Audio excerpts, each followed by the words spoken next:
По 5000 денари награда ќе добие секој работник сега вработен во Мода и Камотекс, доколку на еден или на друг начин придобие вработен од друга компанија. Идејата е од нашите собственици од Германија, во чии компании овој начин на работа се покажа успешен. Наградата ќе се исплати заедно со месечната плата во месецот во кој новиот работник остварил 100% од нормата. Истакна Ангел Димитров, менаџер на модната конфекција Мода од Свети Николе.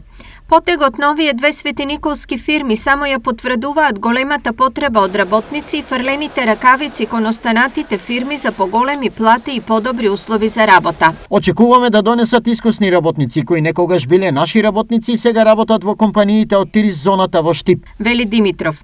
Во моментов вкусок на работници имаат сите и за синдикатот ова е добар момент оние што останале во државата трудот добро да го наплатат. Во оваа состојба кога има недостиг на работна сила, овој потез е, мислим, многу позитивен, бидејќи ќе ги стимулира работниците кои што се во самата фирма да донесат повеќе вработени, бидејќи имаат недостиг на работна сила и мислам дека и други фирми би требале да го земат овој пример, за да ете на некој начин своите работници ги ангажираме во нашите македонски фирми. Инаку просечната плата во Мода во јануари е зголемена за 15% и сега таа според Димитров изнесува 30.000 денари. Со новиот пораст на минималната плата просекот ќе достигне 33.000 денари.